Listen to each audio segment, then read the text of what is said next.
ಧರ್ಮಸ್ಥಳದಲ್ಲಿ ನಡೀತಾ ಇರುವಂತಹ SIT ತನಿಖೆ ಬಗ್ಗೆ ಅಂತೂ ಈಗ ಆಲ್ರೆಡಿ ಎಲ್ಲರಿಗೂ ಗೊತ್ತಿದೆ. ಅಂಡ್ ಇಲ್ಲಿ ಜನ ಚರ್ಚೆ ಮಾಡ್ತಾ ಇರೋದು ಬಂದು ಮಾರ್ಕ್ ಮಾಡ್ತಿರುವಂತಹ ಅತಿ ಹೆಚ್ಚು ಸ್ಪಾಟ್ ಗಳಲ್ಲಿ ಮೂಳೆಗಳೇ ಸಿಕ್ಕಿಲ್ಲ ಅಂತ. ಸೊ ನನ್ ಪ್ರಶ್ನೆನೂ ಇದೇ ಇರೋದು, SIT ತನಿಖೆ ಆಗ್ತಾ ಇರ್ಬೇಕಾದ್ರೆ ಒಂದಿಷ್ಟು ಜನ ಮುಂದೆ ಬಂದು ಏನೇನೋ ಹೇಳಿದ್ರು. For example, at currently Dharmasthala ಗ್ರಾಮ ಪಂಚಾಯಿತಿಯ ಅಧ್ಯಕ್ಷ ಆಗಿರುವಂತಹ ಶ್ರೀನಿವಾಸ್ ಪುಟಾಣಿ ಅವರು ಏನ್ ಹೇಳಿದ್ರು ಅಂದ್ರೆ, ಹೌದು ಭೀಮಾ ನಮ್ಮ ಹತ್ರನೇ ಕೆಲಸ ಮಾಡ್ತಾ ಇದ್ದ. ಅಂಡ್ ಈಗ ಆಲ್ರೆಡಿ ಏನು SIT ಅವರು ಮಾರ್ಕ್ ಮಾಡಿರುವಂತಹ ಸ್ಪಾಟ್ಸ್ ಇದಾವೋ ಅದೇ ಒಂದು ಸ್ಪಾಟ್ಸ್ ಅಲ್ಲಿ ಭೀಮಾ ಕೈಯಿಂದ ನಾವೇ ಪೋಸ್ಟ್ ಮಾರ್ಟಮ್ ಆಗಿರುವಂತಹ ಬಾಡೀಸ್ ನ ಹುಟ್ಟು ಹಾಕ್ಸಿದೀವಿ, ದಾಖಲೆಗಳು ಇದಾವೆ ಅಂತ ಹೇಳಿದ್ರು. ಆರ್ ಕನ್ನಡ ಅನ್ನುವಂತಹ ನ್ಯೂಸ್ ಚಾನಲ್ ಅಲ್ಲಿ ಒಂದು ಲೈವ್ ಡಿಬೇಟ್ ಅಲ್ಲಿ ಕುತ್ಕೊಂಡು ಒಬ್ರು doctor, I am not wrong, ಅವ್ರ ಹೆಸರು ಮಹಾಬಲ ಶೆಟ್ಟಿ ಅಂತ, ಅವ್ರು ಹೇಳಿದ್ರು ಹೌದು SIT ಅವರು ಈಗೇನ್ ಮಾರ್ಕ್ ಮಾಡಿರುವಂತಹ ಸ್ಪಾಟ್ಸ್ ಇದಾವೋ ಅದೇ ಜಾಗದಲ್ಲಿ ನಾನೇ ಪೋಸ್ಟ್ ಮಾರ್ಟಮ್ ಮಾಡಿರುವಂತಹ 70 ಶವಗಳನ್ನ ಹುಟ್ಟು ಹಾಕ್ಸಿದೀನಿ ಅಂತ ಹೇಳಿದ್ರು. ನನ್ನ ಎಕ್ಸ್ಪೀರಿಯನ್ಸ್ ಪ್ರಕಾರ ನಾನು 70 ಅನ್ಐಡೆಂಟಿಫೈಡ್ ಬಾಡಿ ಈ ಜಾಗದಲ್ಲಿ ಪೋಸ್ಟ್ ಮಾರ್ಟಮ್ ಮಾಡಿದ್ದೇನೆ.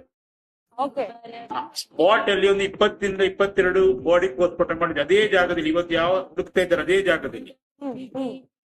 ಅಲ್ಲಿ ಪೋಸ್ಟ್ ಮಾರ್ಟಮ್ ಆದ ಕೂಡಲೇ ಅದನ್ನ ಅಲ್ಲಿ ಒಂದು 10-15 ಮೀಟರ್ ಒಳಗೆ ಹೋಗಿದ್ದಾರೆ. ಅದಾದ್ಮೇಲೆ ಇವ್ರ ಜೊತೆಗೆ ಅಡ್ವೊಕೇಟ್ ಕೇಶವ್, ಇವರು ಈ ಹಿಂದೆ ಧರ್ಮಸ್ಥಳ ಗ್ರಾಮ ಪಂಚಾಯತಿಯ ಅಧ್ಯಕ್ಷ ಆದವರು. ಇವ್ರು ಹೇಳ್ತಾರೆ ಹೌದು ಭೀಮಾ 1 ರಿಂದ 13 ಸ್ಪಾಟ್ಸ್ ನ ಏನ್ ಮಾರ್ಕ್ ಮಾಡಿಸಿದನೋ ಆ ಸ್ಪಾಟ್ ಅಲ್ಲಿ ಅವನು ಶವಗಳನ್ನ ಹೂತ್ ಹಾಕೋದನ್ನ ನಾನೇ ನೋಡಿದೀನಿ, ನಮ್ಮ ಹತ್ರ ದಾಖಲೆಗಳು ಇದಾವೆ ಅಂತ ಹೇಳಿದ್ರು. ಈಗೇನು ಹುಡುಕ್ತಾ ಇದ್ದಾನೆ, ಅಲ್ಲಿ ತೋರಿಸ್ತಾ ಇದ್ದಾನೆ 1, 2, 3, 4, 13ರವರೆಗೆ ಅಲ್ಲಿ ಇದು ಮಾಡುವಾಗ ಅಲ್ಲಿ ಹೆಣಗಳನ್ನು ಹಾಕ್ತಿದ್ದದ್ದು, ಪಂಚಾಯತಿ ಹೆಣ ಹಾಕ್ತಿದ್ದದ್ದು. ಯಾಕಂದ್ರೆ ಇದನ್ನ ನಾವು ಕಣ್ಣಲ್ಲಿ ನೋಡಿದ್ದೇವೆ.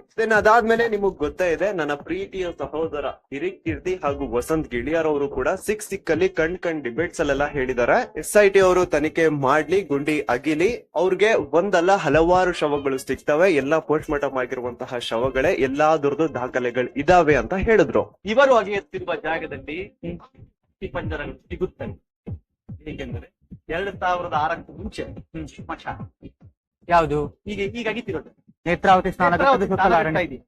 ವಸಂತ ಗಿಳಿಯಾರ್ ಅವರಂತೂ ಒಂದು ಪೋಸ್ಟ್ ಸಹ ಬರ್ದಾಕಿದ್ರು, ಸರಿಯಾಗಿ ಅಗಿರಿ, ನಿಮಗೆ 264 ಶವಗಳು ಸಿಗ್ತವೆ, ಎಲ್ಲದಕ್ಕೂ ದಾಖಲೆ ಇದೆ ಅಂತ. ಸೊ ಈಗ ನನ್ ಪ್ರಶ್ನೆ ಏನು ಅಂತಂದ್ರೆ, ನಾವು ಮಾಧ್ಯಮಗಳಲ್ಲಿ ನೋಡಿರೋ ಪ್ರಕಾರ 6ನೇ ಸ್ಪಾಟ್ ಅಲ್ಲಿ ಹಾಗೂ 14ನೇ ಸ್ಪಾಟ್ ಅಲ್ಲಿ ಬಿಟ್ರೆ ಇನ್ ಎಲ್ಲೂ ಏನು ಮೂಳೆ ಸಿಕ್ಕಿಲ್ಲ. ಆ 13ನೇ ಸ್ಪಾಟ್ ಅಲ್ಲಂತೂ SIT ಅವರು ಒಂದು ಬಾವಿನೇ ತೋಡ್ ಹಾಕಿದ್ರು, ಆದ್ರೆ ಸಿಂಗಲ್ ಮೂಳೆ ಸಿಕ್ಕಿಲ್ಲ. ಸೊ ನಾವು the biggest question is, panchayat ಅವರು ಹೂತ್ ಹಾಕ್ದಂತಹ ಶವಗಳು ಎಲ್ಲಿ? ಪೋಸ್ಟ್ ಮಾರ್ಟಮ್ ಆಗಿದ್ದು ಸಿಕ್ಕಿಲ್ಲ, ಪೋಸ್ಟ್ ಮಾರ್ಟಮ್ ಆಗದೆ ಇರೋದು ಸಿಕ್ಕಿಲ್ಲ, ಒಟ್ಟಲ್ಲಿ ಯಾವುದೇ ಒಂದು ಮೂಳೆನೆ ಸಿಕ್ಕಿಲ್ಲ. ಹಾಗಿದ್ರೆ ಆ ಶವಗಳು ಎಲ್ಲಿ ಹೋದ್ವು? ಭೀಮಾ ತೋರಿಸಿರೋ ಸ್ಪಾಟ್ ಅಲ್ಲಿ ಡೆಡ್ ಬಾಡೀಸ್ ಸಿಕ್ಕಿಲ್ಲ ಅಂದ್ರೆ ಪಂಚಾಯತಿ ಅವರು ಹೂತಿಟ್ಟಂತಹ ಡೆಡ್ ಬಾಡೀಸ್ ಎಲ್ಲಿ?